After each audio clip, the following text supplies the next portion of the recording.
Home Life and Style is brought to you by the Pine Hills, offering inspired new homes and daily adventures just 45 minutes from Boston. Ethan Allen, every detail matters. Longfellow Design Build, architect and builder for Cape Cod and beyond. Snow & Jones, a fixture in New England homes since 1952. And by Classic Tile and Stone, your tile and stone destination.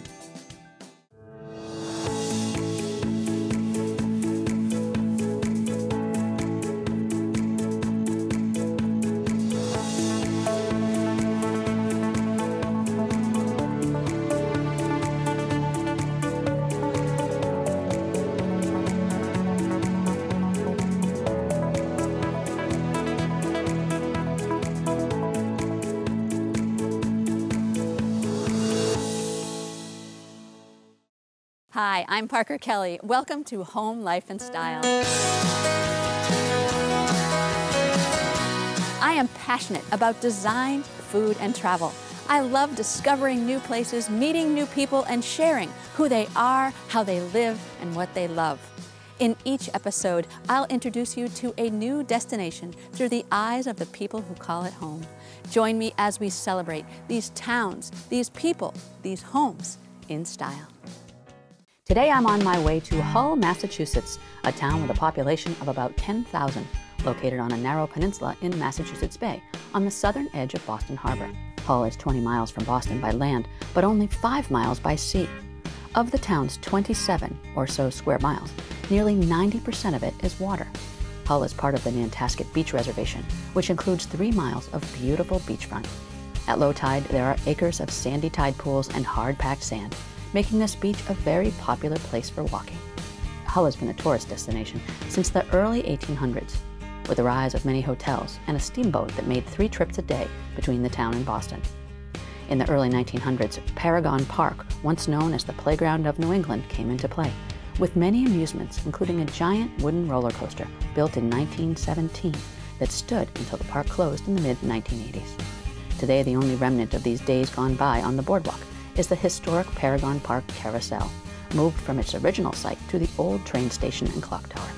Other highlights include Fort Revere Park, an 8-acre historic area on Telegraph Hill, and Hull Life-Saving Museum, which tells the story of the numerous rescues of sailors wrecked on the shallow shores. The museum has more than 5,000 items from rescues and shipwrecks, as well as rotating exhibits and ocean rowing. I'm on my way to meet Pamela Copeman in her 3-bedroom, 2,200 square foot condominium overlooking Nantasket Beach. Pam moved to Hull 10 years ago after a divorce. She has a daughter, Emily, a son, Fred, and 2 granddaughters, Daisy and Ella Rose, the lights of her life. Pam loves the beach right outside her French doors and the way the waves crash and roll, the background music to her artistically inspired life. She says she cherishes going to sleep with the stars, waking up to the morning sky, and watching the sunset off of her spacious 650-foot deck. She also loves the fact that she can hop on a ferry in Hull and be in Boston for work or for play in no time. Pam has been an interior designer for more than 25 years, and she thoroughly enjoys the process and the friends she makes along the way. She describes her own decor as traditional and artful, with a bit of glam. I'm going to meet this homeowner, take a peek at her life, and then the talented chef Brian Houlihan and I are going to cook up a feast for Pam and her friends and celebrate home, life, and style in Hull, Massachusetts. Oh, look at the painting. Hi! How are you? Oh, it's nice to finally meet you. Oh my gosh, I'm so happy you're here. Thank you.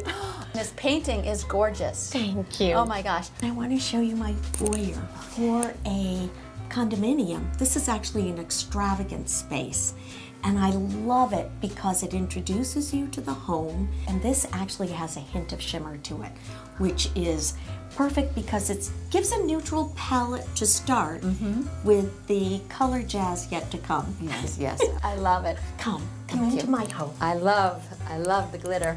Thank you. Oh my gosh. Painting. I want you to take note not only of the painting, but the wall surface. Oh, look at this. What I've tried to do is really highlight the ocean without being too literal. So this is the glittering sand, and it's a pearlescent tile. Isn't it pretty? It's really pretty. I have to look at the way the ceilings are, too. Oh my goodness, thank you for noticing that. I think ceilings are so important in a design because it's the one flat surface with no carpets, no furnishings, so I always treat my ceilings. A mirror in the kitchen. Lovely, because your dishes just are need to reflect themselves. I know that. Exactly. No, it's the light, it's everything. Well, if you cook, which I can't attest to doing often, but you have the reflection of your guests who always center around the kitchen, as well as the view, so it is kind of fun. I want you to notice this beautiful island. I have been told this is a chef's kitchen because of the size of the island and all of the cabinetry, etc. Well, we'll see if it's a chef's kitchen tomorrow night when we have our dinner party. Exactly. And I'm sure it is. And I can't wait to meet Brian, and really, it's going to be great too. It's going to be fabulous. Now, I want to show you my dining room, which I absolutely love. It centers around a round table. I love the round table because I believe it promotes conversation. But I also want to draw your attention to the mural of Venice, which really helps me define these spaces in such an open floor plan. And I think it's important that each space have their own personality. And I rather like this personality. I'm not going to complain that I'm in Venice. I know. In your dining room. I'm not going to complain. Parker, let me show you my gallery wall. I'm so proud of this space. When you're working with an outline like this, you really have a direct path to the view and the water, which everyone loves. So it was, how do I treat this rather large wall? And I've been painting for about 10 years, and I decided, with some encouragement from my friends, to put some of my paintings up. Right. And it gives you cause to pause, right? Oh. It gives you cause to pause. Thank you, and not make the beeline right to the beautiful view. Thank you. Right. Look at that. Now, I want to show you, I want you to turn, and this is basically my family room. Oh. The color story I know you're wondering about is not based on the blues of the sky and the ocean, but rather the sunset, the pinks and corals and raspberries, and it's really, it's very, very feminine too. It's a passion. I absolutely love what I do. I believe it. Well, this is lovely. So this room is called? This is basically a living room, you know, where I call the other one a family room. And what I do here, believe it or not, I take my New York Times and I read it in this room. I bring out a tray with coffee and scones. That's in my perfect life, okay? But I do love the New York Times and the Boston Globe here on Sunday. I do have a cup of coffee, and it's fabulous. Parker, I am inviting you into my very working studio. So I have some of my paintings displayed. Obviously, I have frames, I have canvases tucked away. It's beautiful because of the natural light. Once again, I have French doors. I can even bring my easels out there and paint. It's just really charming. Plein Saltaire. Plein Saltaire, I love it, absolutely. Parker, this is the entrance to the Mistress Suite. The Mistress Suite. Absolutely. I love this space. A couple of years ago, I opted to wallpaper it as well as the entrance. But I want to call your attention also to the chandelier above your head. Isn't it beautiful? I like the milky quality of the white with the pink, and I actually saw them hand blow the glass, and yeah, I've had it. But I mean, it's quite such a centerpiece. It's such, I mean, you get to appreciate that again and again and again and again. What artist wouldn't be happy and thrilled that you have that opportunity with someone's art? Oh, that's so nice. Well, this is a beautiful room. Thank you. Very beautiful. Thank you.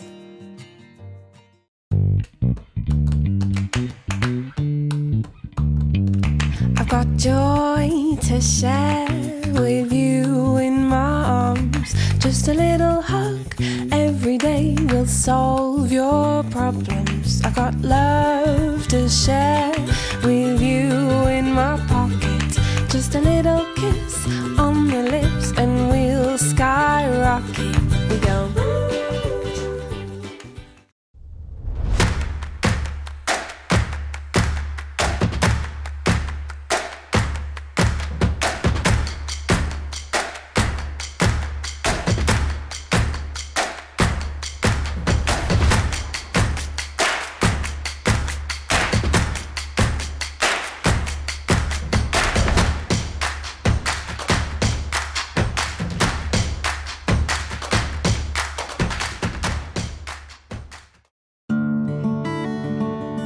You've worked long and hard, built a career, a life, knowing that one day, with a little luck, you'll have time. At Longfellow Design Build, we design and build new homes. New kitchens.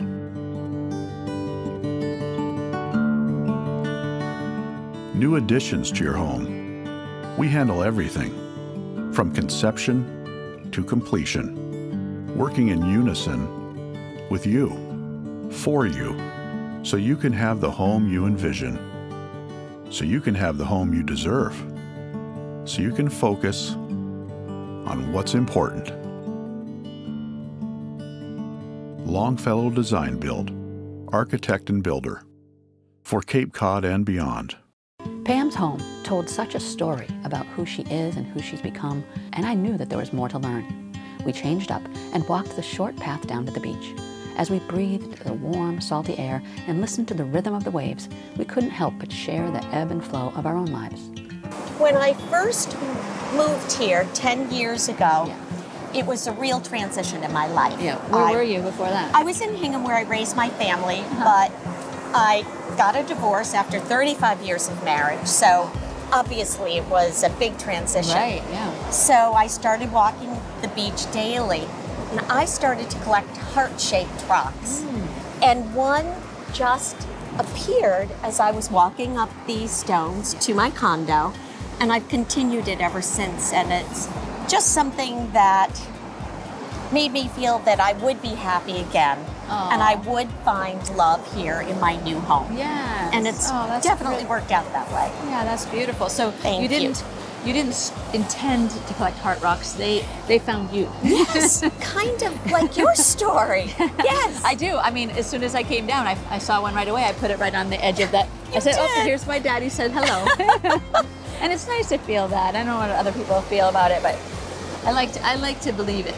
It's true. I absolutely agree. I think there are signs everywhere. We just have to be open to seeing them or feeling them. We're in agreement there. Yeah. So should we, sometime before we leave the beach and start to paint, should we see if we can find one, or if one finds us? I think we should definitely do that. Yeah, I do too. We each ended up finding rocks that symbolized our journeys. I easily and quickly found a rock, as I always seem to do, with a band around the circumference. Some call them lucky rocks, some call them wishing stones. For me, they speak as a message from those who have touched our lives and will always be part of us. Pam found her own distinctive rock in the shape of a heart. For Pam, the heart-shaped rock represents her life as it is now, full of love and happiness. Fully encouraged and energized by the ocean, we headed back to the home and changed up once again and headed to her studio to take this wonderful feeling and put it to canvas. Pam took up painting when she moved here 10 years ago. She believes art and design go hand in hand, as they both are about color, composition, and style. She set the easels up so we could paint separately, but then we decided to pull our forces together to see what would happen. We had such a ball. This mindful, grateful, present moment was special for me, and I'm pretty sure it was for Pam as well. What an experience I've had here. Hasn't it been fun? Oh, you're the best. Oh, you're the best. Thank you for painting with me. Now we have a masterpiece that will have both of our signatures. I'll finish it up if you don't mind, and I'll send you a picture. I promise. When you do signatures together, do we hold each other's arm? Are you above? I'm below? Are we on each side? We'll go right across. How's that? The center. We'll let central of both stars. Love it. That's my first collaborative painting. Yes, mine too. I think so, really. Thank you so much, Parker. you. This has been such a treat. The rest of the show's going to go just as well, I'm sure. Absolutely. Thank you. You're the best.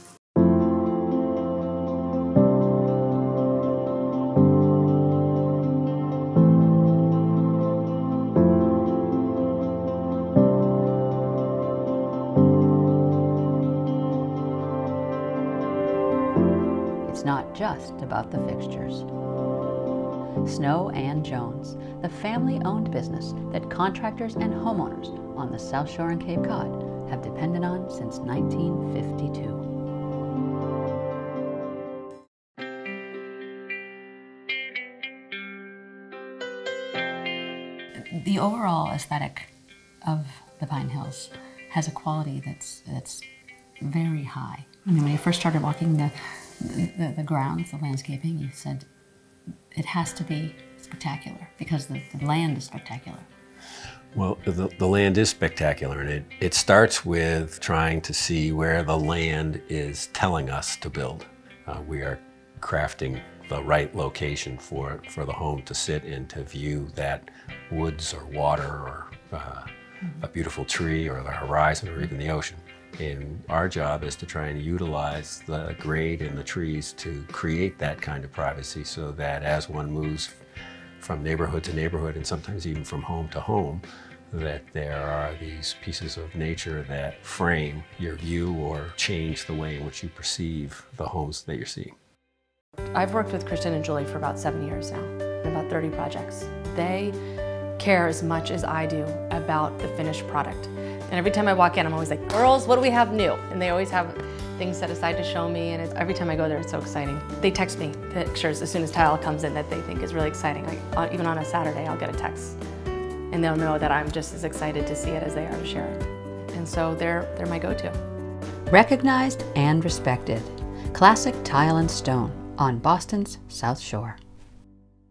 Bright and early the next morning, I made my way south to Duxbury to meet up with Brian Houlihan, the chef, who'd be cooking up the dinner party with me at Pamela's home that night. Brian, a successful restaurateur, wanted to show me his source for the delicious oysters he serves at his restaurants. His son Connor, who works in the restaurant industry as well, joined us. Gregg Morris of Two Rock Oyster Farm, one of the many proud oyster growers in Duxbury, was there to meet us at the Mattakesett Court with his crew. Well, I hope you're excited for a nice adventure today. Absolutely, gorgeous morning. And show you how we do it. That sounds good. Gregg's background is in resource development and the conservation sciences, and he's spent a good deal of time working within the fisheries and with aquaculture. He has been growing oysters in Duxbury Bay for nearly 20 years. Gregg is enthusiastic and engaging, and he seems to have a smile that doesn't quit. What he says is, find a job you love, and you'll never have to work a day in your life. It's clear he's found the right thing for himself. His mission? To cultivate the best tasting oysters possible. Exactly what Chef Brian counts on for his 4, now 5 local restaurants. How many do you harvest a year? Do you have a number? I could tell you, but then I'd have to kill you. No, we start out with a couple million, you know, we're lucky to sell 1 out of 4, so to speak. After we harvested, Gregg and his team took us over to the processing shed where they grilled up some oysters. Oh, that's delicious. The cheese and the Ritz and the butter and the bacon and the oyster. It's just a whole big... And the company and the day. There you go. And my diet be damned. Day one. Being out on the bay with these guys on this beautiful morning was amazing. And the Two Rock oysters? Absolutely delicious. After our gorgeous and fruitful morning on the water, we made our way back to Hull, where I met up with the chef again to check out his new restaurant, a short walk from Pam's place in Hull. So what do you think about Hull? Why Hull now? Hull's great. I love Hull. I've been living in Scituate for a while, but I used to live in Quincy, and Hull was always a spot to come to for a nice beach and bring the kids down here. And yeah. So how does this really differ from your other restaurants, like in a quick way, like? Well, you know me, Parker. I got ADD a little bit, so we can never do the same thing twice. Okay. So all our restaurants obviously have a different vibe, with Tinker's being an Irish bar, Bia being a bistro, Galley and Trident being raw bars, but being different as well. Yeah. This is more of a place where it's like the whole idea with this place, because it's such a big spot, is that you can have a couple of different kind of entities in one. Whereas downstairs, kind of casual beach bar, up here is going to be more of a, you know, date night, more of a sophisticated, slightly sophisticated dining. And then in the back room, we're going to have like a cool little kind of crafty Irish bar. Okay. Now, are you going to do any like singing? I hear tell that probably, generally at the end of the night, I might sing once or twice. I hear tell that you have a great voice and you love to do it. I enjoy it. Usually when we're trying to get the crowds out of the bar, I'll start singing just to get rid of them. Yeah, it's awesome. You're the best. Well, congratulations. Thank you. I'm happy that you made it in time, that we were able to put it on the show, and that I get to have some food here. Awesome. It's lots of fun. Yeah. Trilogy, Boston's finest private yacht charter. More than 100 feet of luxury. Corporate parties, anniversary celebrations, sunset cruises, wedding proposals, birthday parties, family reunions. Celebrate in style. Onboard Trilogy. SunsetYachtRentals.com.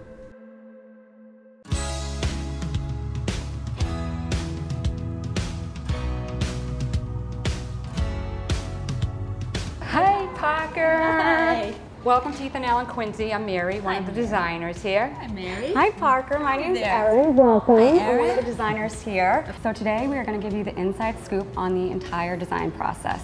So Parker, this is a presentation for a coastal home. We have repetitions of the blues, the seagrass, we have a little bit of the hand-blown glass, some coral.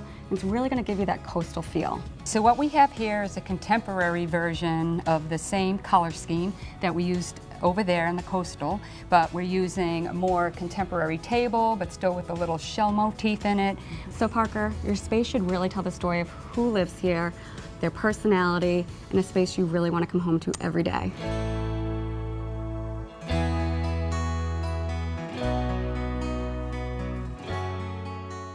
Back at Pamela's home, I had a chance to chat with Peter Dickerson, the sales manager of Ruby Wines, who was doing the wine pairing for the evening's meal. So it appears that you're the only one who knows the menu for this evening. Well, part of the menu, as much as he'll give up. Speaking of that, the reason you're here tonight, and we're so happy that you're here, is to provide the beautiful beverages that all go so nicely with the menu. So can you give us a little hint of the menu and tell us the wines you've chosen? Sure. I know you spent some time this morning on the beach sourcing some local shellfish. So the first wine is not this one. The first one is the... we didn't get any lobster today, alas. You didn't get lobster We were today. busy Okay. getting all those. All right. Well, he has a chowder that he's working on too. But the Ferrari Rosé is a sparkling champagne-styled wine from Trentino in northern Italy. Okay. It's made the same way as champagne. The method, the champagne method, méthode champenoise in French. It's 2/3 rosé, so it's 2/3 Pinot Noir and 1/3 Chardonnay. And so that's going to pair well with the Ferrari. Will pair well with the anything shellfish. Anything shellfish. Plus, it's just a great way to start a meal. Yeah, bubbles. A little bit of always bubbles. Celebration. Nice. The second wine is a Sancerre, which is a French Sauvignon Blanc from the Loire Valley. So very crisp, very clean, fantastic seafood wine. I think he might have a chowder of some sort coming out tonight, and that'll be a nice accompaniment. The acid in a Sauvignon Blanc is perfect for the fat of a chowder. Delicious. So, and so our final wine. The final wine is a Malbec. It's the La Posta Pizzella Malbec, and Malbec is going to be paired with the duck dish tonight. Oh. It's aged in oak, so there will be some vanilla in this wine, but it should be a very nice accompaniment to the duck. Yeah, that sounds delicious. Fabulous. Well, thank you for providing the wine. We cannot wait to taste it and open it and have it with this delicious meal in this incredible setting. Me too. Yeah. Thanks. You're staying for dinner. Oh, yes, of course. As Chef Brian and Chef Marcos got things going in the kitchen, the guests started to arrive, including Pam's sister and several of her dearest female friends. Pam says you can never have enough female friends. And this group of women, she says, has lifted her up to be the best version of herself she can be. And so we're gloved up and ready to go. Brian Houlihan. Boy, we had a nice time this morning. A lot of fun, a lot of fun. Early, long day. Absolutely. We got some goodies though, didn't we? We brought them all back here for dinner. Yeah, that was a nice kitchen, isn't it? It's great. Yeah, it does the job. First thing we're gonna do, we're gonna make a little shrimp and lobster summer roll. Okay, that sounds good. How do we start? What do we have? We start with these little rice wrappers right here. Okay. Dip them in a little bit of warm water. All right. So we can have a little bit of bib lettuce. Okay, is that the hydroponic bib? Mm-hmm. Yeah, it is. I love that. I love the way that takes the oil Absolutely. too. We have some pickled daikon and carrot. All right, I love daikon. That's got an Asian flair a little there. rice wine vinegar. Over here we got some Situate lobster. Situate lobster. Absolutely. Okay, so do you have a lobsterman you work with, or do you? Yeah. Yeah, we do. The great thing about having restaurants down here on the South Shore is that we get to work very closely with all of our vendors. Yeah. And as you saw this morning when we were out with Gregg, they're our friends. Yes. You know, we build relationships, and you can always be sure if you've got a relationship with your vendors and the actual men that are out there growing and fishing, that you get the best product. That's right. Looks too good to eat, actually. Now you have to. That's the whole idea. Okay. How are you doing it? And you Just put in a little dip sauce? A little sauce.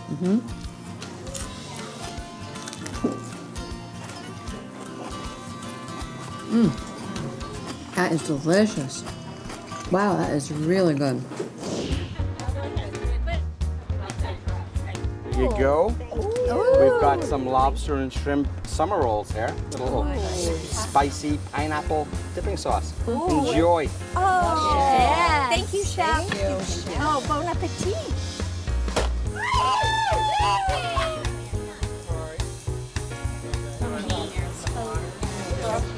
Okay, so when I'm out there chatting away, you're making I'm some hard working. I'm like ceviche. looking for my sous chef and you're not even around. Talking about flowers or something, I don't even know. I'm putting the finishing touches to our razor clam ceviche. Oh my gosh, that smells so These good. are the razor clams that my friend Gregg Morris harvested, what, 5 hours ago? Yes. And we just served them ceviche style. And again, New England this time of year, spectacular.